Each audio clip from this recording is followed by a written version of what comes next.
And that video, I'm doing it just to tell you about my friendship with Mr. Clifford Stone, Sergeant Clifford Stone.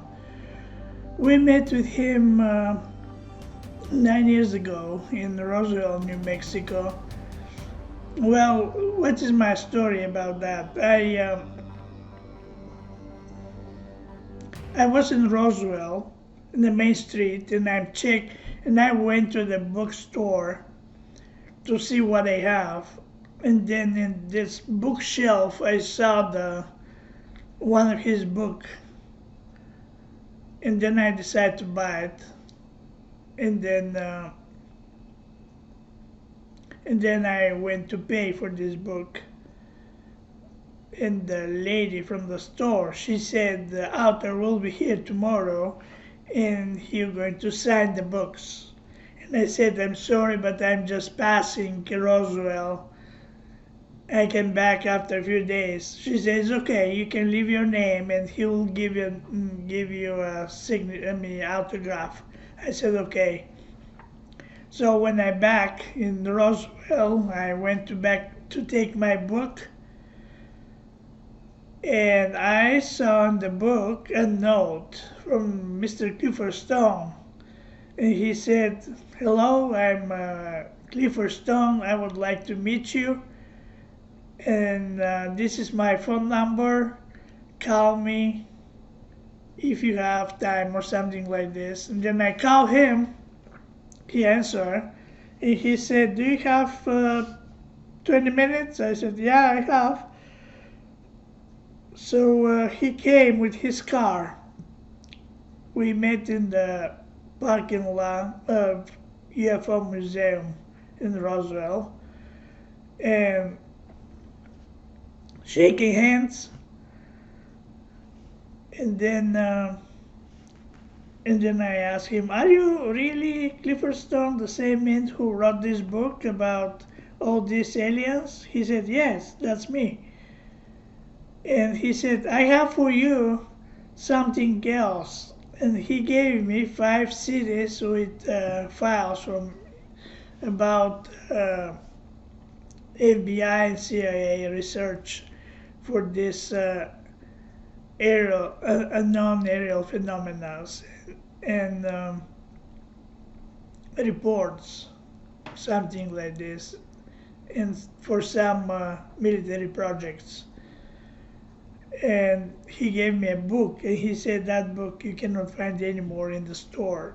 So I thanked him, and we start talking, and then I saw that our conversation going to take a time. So we moved to the library, in the library of UFO Museum, and we continued talking and talking and talking. Actually, he talked and I listened. And I was in shock with everything I heard from him. I mean, that was in the line with the science fiction and the reality. And I saw this man, Clifford Stone, and he looks for me a very normal person. And I feel that he is telling me real stories from his life about facing with non-human intelligence, um, working with uh, government, with that special group for UFO retrieval. That was amazing. Believe or not, maybe for next week, for whole week, all everything I heard from him still was in my mind, and I still thinking about this. Is that real, really? I mean, sounds real, but it's unbelievable. And then, since then, that happened actually 9 years ago. Since then, we very good friends. We meet time to time. Anytime when I'm passing by Roswell, New Mexico, I met him and I meeting with him and we talking. He's talking with me. He's showing me a lot of documents. He gave me a lot of documents, which is not anymore top secret documents. Um, and my meeting with him is discovering for me completely new world. about these ETs, why they coming here, what they looking for, where they coming from. So I record Clifford for maybe, I don't know, maybe 10 hours, something. I have recording of him. And now,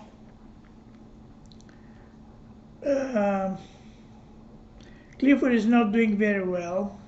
He's alive, but he's not doing very well. He's fighting with a lot of illnesses, with pain. Uh, Pain is coming from different kind of illnesses he has. And someone placed information that he's dead. And he's not dead. He's alive. I was with him last weekend. I was there Saturday and Sunday, and he's very alive. He's not dead. And he's very disappointed with the people who wanted for him to die or to be dead. But he's alive, and he make a statement, and I have for you that statement. And I'm before to play his audio. I want to say that Clifford, I feel Clifford like more afraid. I feel him like my family. And when I create the YouTube channel UFO Disclosure Bulgaria and this face group in with the same name UFO Disclosure Bulgaria, I asked him, would you be okay if you will be the face of UFO Disclosure Bulgaria? And he said yes. I would like to be a face of your channel and your Facebook page. I'm very thankful for my friendship with Clifford. We're very close. We're very close. We share each other, even stuff which is stuff from the life. And yeah, I don't want to talk anymore. So enjoy what he's going to say now for you.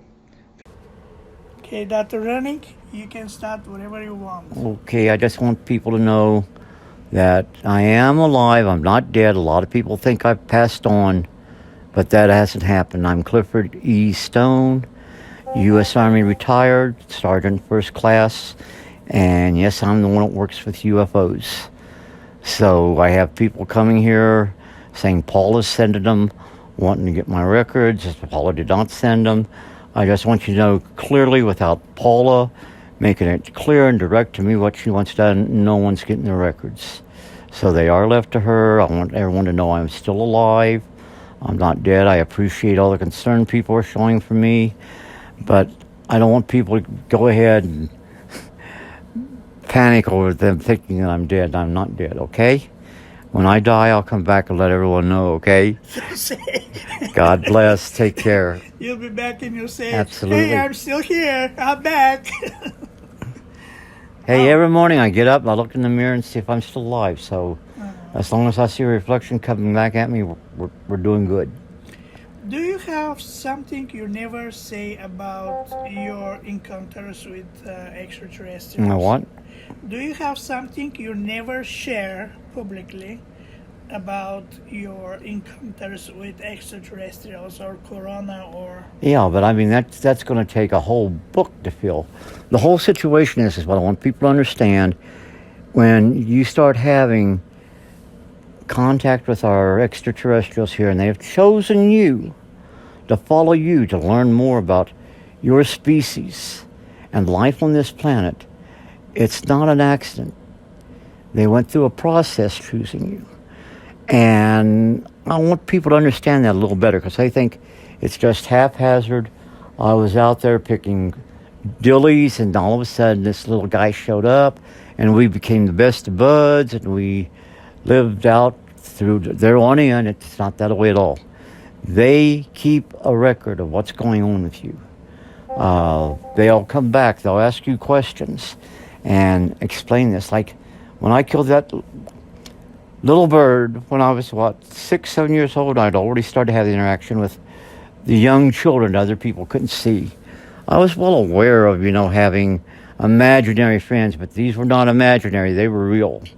Other people couldn't see them. I couldn't explain that. That's just one of those things. Anyhow, I went ahead, and when that happened, I took that little bird because it was crying, its beak was broken, and its mouth was wide open.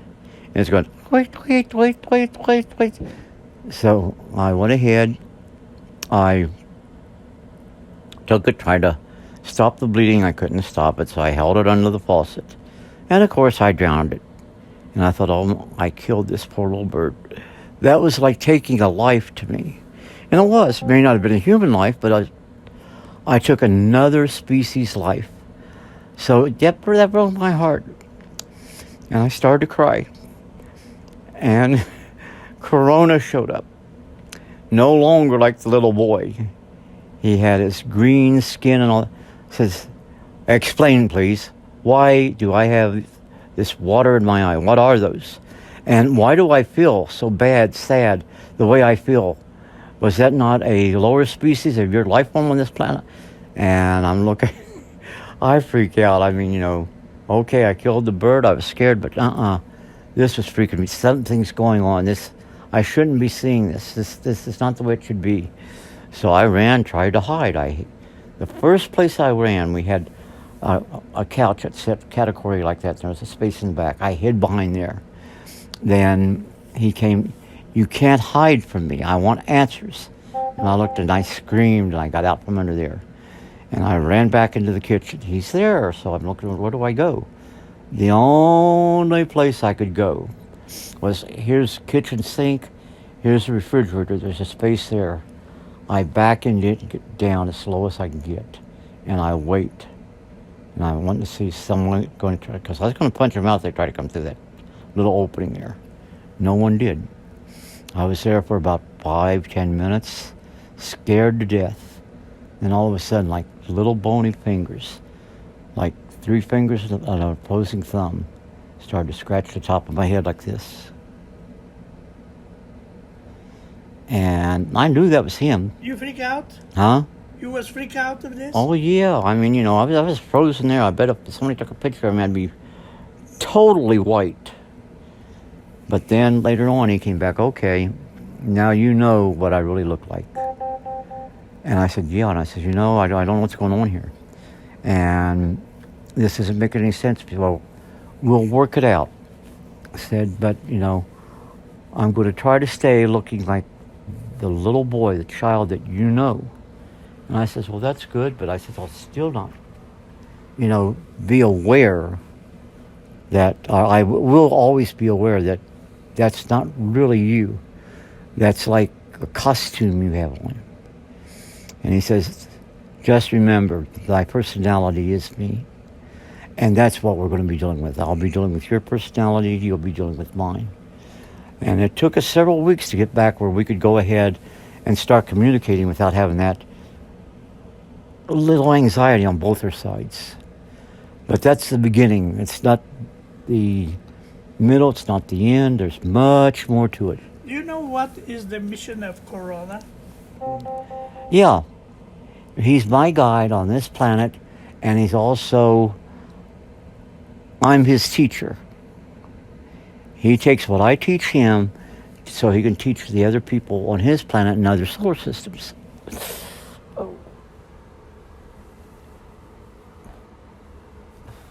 And see, that's what's hard for people to understand. And I've told it over and over and over and over and over, but people still aren't getting it. Do you want to stop? Yeah. Okay. I'm starting to get off.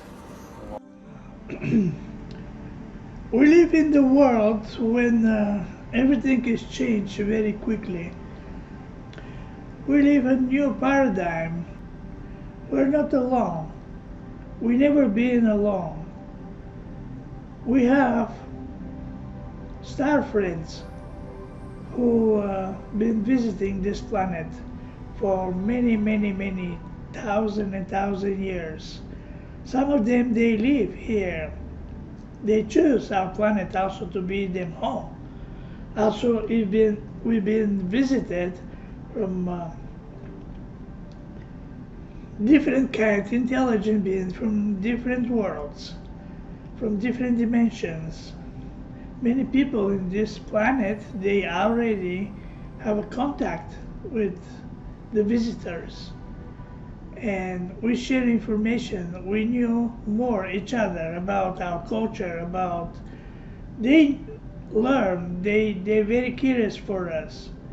They're not threat about for us, for our planet. They're peaceful. Let's make the contact. Let's lifting our conscious and be more aware. Thank you for watching, and please help us to share that video and the channel UFO Disclosure Bulgaria, which much more people to be able to see and to start thinking. Thank you again.